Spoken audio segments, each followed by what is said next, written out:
Bismillahirrahmanirrahim. Assalamualaikum warahmatullahi wabarakatuh. Apa kabar sahabat semua? Semoga sahabat semua selalu dalam lindungan Allah Subhanahu wa Ta'ala. Baiklah, pada pertemuan yang lalu kita telah membahas tentang keistimewaan Al-Quran. Pada pertemuan kali ini insyaallah kita akan membahas tentang keutamaan zikrullah. Namun sebelum dilanjut, yang belum subscribe silahkan klik tombol subscribe terlebih dahulu. Dan jangan lupa untuk mengaktifkan tombol notifikasi supaya sahabat semua tidak ketinggalan di video-video selanjutnya. Al-Faqih meriwayatkan dengan sanadnya dari Abu Darda, Rasulullah SAW bersabda, "Ingatlah, aku akan memberitahu kepadamu amal yang paling baik dan mulia di sisi Tuhanmu, yang dapat mengangkat derajat tertinggi dan bagimu lebih baik daripada bersedekah emas perak, dan lebih baik daripada mati syahid membela agama Allah, yaitu zikrullah atau mengingat Allah." Al-Faqih meriwayatkan dengan sanadnya dari Abu Ja'far, Rasulullah SAW bersabda, ada 3 amalan yang paling berat timbangannya, yaitu yang pertama, menginsafi diri sendiri, yang kedua, membantu saudaranya dengan harta, kemudian yang ketiga, zikrullah. Pernyataan Mu'adz bin Jabal, tiada amalan yang dapat membebaskan manusia dari siksa Allah seperti zikrullah, ia sebagai penebus dosa. Ketika ditanya, sekalipun perang Sabil, jawabnya, ya, perang Sabil tidak dapat membandinginya. Firman Allah, wala zikrullahi akbar, yang artinya zikrullah itulah yang besar, yakni orang yang mengingat Allah pasti diingat olehnya. Malik bin Dinar menegaskan, orang yang lebih suka mendengar pembicaraan manusia daripada kalamullah pasti amalnya sedikit, buta mata hatinya dan percuma hidupnya. Dari Anas bin Malik, Rasulullah SAW bersabda, zikrullahi alamul imani wa bara'atu minan nifaki wa hisnu minasyaitoni wa hirzum minan nar. Yang artinya, zikrullah adalah suatu bukti adanya iman dan bebas nifak dan benteng dari serangan setan serta api neraka. Wahab bin Munabbih dari Ibnu Abbas katanya ada 5 perkara, yakni wahyu Allah yang diserukan oleh Nabi Yahya kepada kaumnya, yakni Bani Israel, yaitu yang pertama, menyembah Allah dan tidak syirik kepadanya, karena diumpamakan syirik itu bagaikan orang yang membeli sahaya pria lalu dipelihara dan dikawinkan dengan sahaya wanita, setelah itu diberi modal usaha uang untuk berdagang demi mencukupi kebutuhan rumah tangganya, dan sisa labanya diberikan kepada majikannya, tetapi sisa labanya itu tiba-tiba diberikan kepada musuh majikannya, sehingga majikannya diberi sangat sedikit. Kemudian cobalah dipikir yang baik, kembalikanlah pada dirimu sendiri, apakah rela jika kamu diperlakukan seperti ini? Yang kedua, sholat, dan diumpamakan seperti orang minta izin bertemu menghadap raja, tetapi setelah raja memperkenankannya untuk didengar usul dan permohonannya, ia menoleh ke kanan ke kiri bersikap acuh atas permohonan yang diajukan. Kemudian kira-kira bagaimana jika seorang raja diperlakukan sedemikian rupa? Yang ketiga, puasa, dan diumpamakan bagaikan orang yang memakai pakaian perang lengkap dengan senjatanya lalu sulit diserang oleh lawan. Yang keempat, bersedekah, dan diumpamakan orang terjebak dan dimasukkan perangkap musuh, lalu ia menebusnya dengan jumlah tertentu dari hasil kerjanya hingga lunas tebusan tersebut. Sudah itu baru dibebaskan dari penjara musuh. Yang kelima, zikrullah, dan diumpamakan bagaikan suatu masyarakat atau bangsa, suatu negara yang memiliki benteng pertahanan kuat yang sulit diterobos musuh. Akhirnya mereka selamat dan aman dari musuh. Kemudian Nabi SAW bersabda, aku menyuruh kalian melakukan apa yang telah diserukan oleh Nabi Yahya kepada kaumnya, di samping 5 perkara lagi sebagai tambahan dariku, yaitu pelihara persatuan umat dan selalu berbakti atau taat, serta hijrah dan jihad. Maka orang yang berusaha menghadapkan kembali tradisi kebudayaan lama jahiliyah, berarti ia sebagai isi bangkai jahanam. Sahut Ibnu Umar, bacaan hamdalah, yakni alhamdulillah, sanggup membuka pintu-pintu langit bagi pengucapnya, dan takbir, yakni Allahu Akbar, memenuhi di antara langit bumi. Tasbih, yakni subhanallah, tiada yang tahu persis jumlah pahalanya kecuali Allah. Firman-Nya, idza dakaroni abdi fi nafsihi dzakartuhu fi nafsiya, wa idza dakaroni wahdahu dzakartuhu wahdi, wa idza dakaroni fi malain dzakartuhu fi malain ahsanu minhu wa akram. Yang artinya, ketika ada seorang manusia menyebutku sendirian, maka aku pun menyebutnya sendirian, dan ketika ia menyebutku di tengah orang banyak, maka aku pun menyebutnya di kalangan jamaah yang lebih baik lagi serta mulia. Yang dimaksud dengan zikir Allah kepada hambanya yaitu memberi maaf dan ampunan. Maka jika seseorang berzikir kepada Allah lalu dia menyambutnya dengan ampunan. Demikian penjelasan Al-Faqih. Kata sahabat Ali radhiyallahu an, seorang berzikir adalah atas kehendak Allah, maka dimaafkan dosanya dengan berzikir tersebut. Penafsiran ayat min syarril waswasil khannas. Menurut Ibnu Abbas, setan itu menguasai daerah hati, bersarang dalam perasaan nafsu syahwat.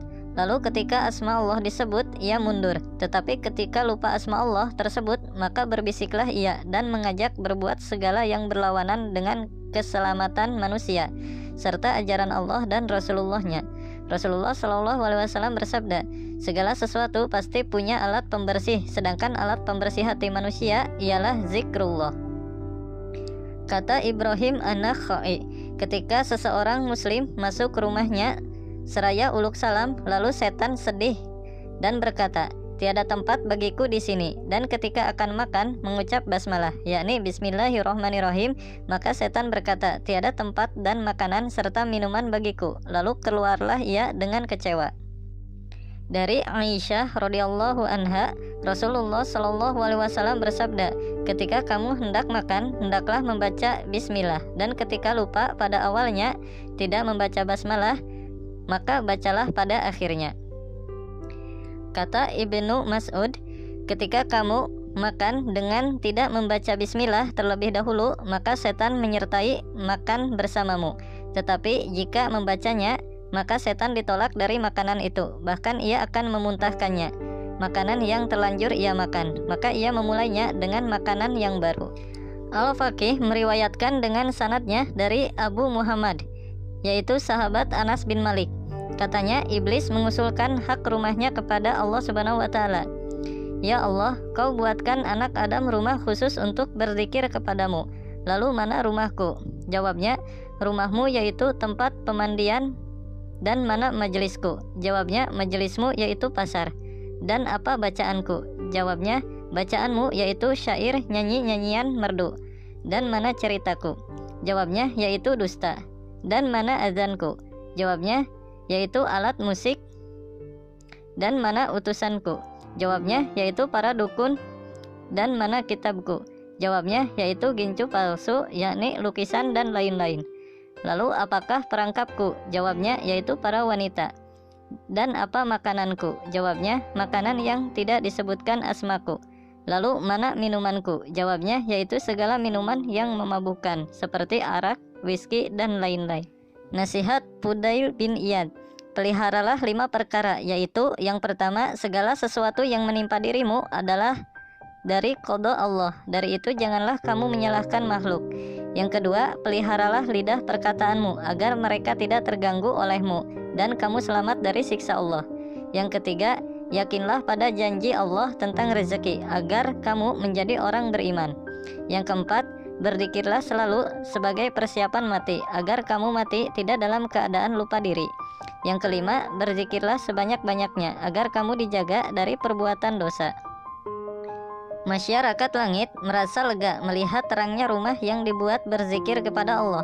Rumah itu bagaikan lampu penerang di tengah kegelapan, tetapi terlihat suram gelap oleh mereka rumah yang tidak dibuat zikir. Demikian kata Fudail bin Iyad. Nabi Musa bertanya, ya Tuhan, bagaimana cara mengetahui perbedaan antara kekasihmu dengan kebencianmu? Jawabnya, hai Musa, bagi kekasihku ada 2 tanda bukti, yaitu yang pertama, mudah berzikir kepadaku sehingga aku pun zikir kepadanya. Kemudian yang kedua, terpelihara dari segala yang haram dan kemarahanku sehingga ia selamat dari siksa dan marahku. Demikian pula bagi kebencianku ada tanda bukti, yaitu yang pertama, mudah lupa zikir kepadaku. Kemudian yang kedua, mudah menuruti nafsu sehingga terjerumus ke dalam kancah kemungkaran dan haram. Akhirnya mereka disiksa. Abu Malih dari ayahnya, ada seorang sahabat bersama Nabi Shallallahu Alaihi Wasallam menggunakan kendaraan, dan ketika ontanya tergelincir, ia berkata, celaka setan. Lalu beliau memperingatkan, jangan kau menyebut demikian, sebab setan akan bangga sombong sebesar rumah. tetapi hendaklah kau menyebut bismillah, pasti ia mengecil sekecil lalat. Nabi Shallallahu Alaihi Wasallam bersabda, cara melenyapkan dosa dari majelis yaitu ketika berdiri mengucapkan subhanakallahumma wa bihamdika asyhadu an la ilaha illa anta astaghfiruka wa atubu ilaik, yang artinya, Maha suci Engkau ya Allah, segala puji bagimu, aku bersaksi tidak ada Tuhan yang lain kecuali Engkau. Aku mohon ampun dan bertaubat kepadamu. Jika majelis itu tempat berzikir, maka akan seimbang hingga kiamat. Dan jika majelis itu tempat bermain, maka ucapan itu sebagai penebus atau pelenyap dosa yang diperbuat dalam majelis tersebut. Al-Faqih meriwayatkan dengan sanadnya dari Abu Qasim bin Abdirrahman bin Muhammad dari Muhammad bin Wasi, katanya Umar berkata, Rasulullah Shallallahu Alaihi Wasallam bersabda, orang yang menginjak pasar dengan mengucapkan La ilaha illallah wahdahu la syarikalah, lahul mulku walahul hamdu yuhyi wa yumit wa huwa hayyul la yamut biyadihil khair wa huwa ala kulli syai'in qadir. Artinya, tiada Tuhan lain kecuali Allah yang Esa dan tiada sekutu baginya. Kerajaan dan kekuasaan serta puji adalah miliknya. Dia menghidupkan dan mematikan, hidup tanpa mati. Segala kebaikan berada di bawah kekuasaannya. Dia berkuasa atas segala-galanya. Al-Faqih dalam kuliahnya menyatakan, zikir kepada Allah adalah amal ibadah yang paling unggul, sebab setiap ibadah ditentukan kapasitas atau kadar dan waktunya. Bahkan terkadang ada yang dilarang jika tidak menetapi waktunya atau melebihi ketentuan yang berlaku. Tetapi zikir kepada Allah tiada ketentuan waktu dan jumlah banyaknya. Firman Allah, Ya ayyuhalladzina amanu dzkurullaha dzikran katsira, yang artinya, hai orang-orang beriman, berzikirlah kepada Allah sebanyak-banyaknya. Quran Surat Al-Ahzab ayat 41, yakni segala hal, tingkah dan keadaan apa saja, dan ketahuilah tentang 4 keadaan manusia, yaitu yang pertama berbakti atau taat. Hal ini perlu diingat, yang demikian ini adalah taufik dan petunjuk Allah, dan berharaplah agar diterima taatnya. Yang kedua maksiat, di saat ini harus ingat dan segera bertaubat. Yang ketiga nikmat, maka bersyukurlah. Yang keempat ujian, cobaan atau kesulitan, maka hadapilah dengan penuh kesabaran dan usaha, serta berharap agar dilapangkannya oleh Allah Subhanahu wa Ta'ala. Dan ketahui pula ada 5 faedah zikir, yaitu yang pertama berisi bukti ridho Allah, yang kedua meningkatkan aktivitas taat, yang ketiga selama zikir dilindungi dari gangguan setan, yang keempat hati menjadi lunak, yang kelima terpelihara dari laku maksiat. Wallahu a'lam bishawab. Tentang keutamaan zikrullah ini dikutip dari kitab Tanbihul Qafilin. Semoga bermanfaat. Wallahul muwafiq ila aqwamit thoriq. Wassalamualaikum warahmatullahi wabarakatuh.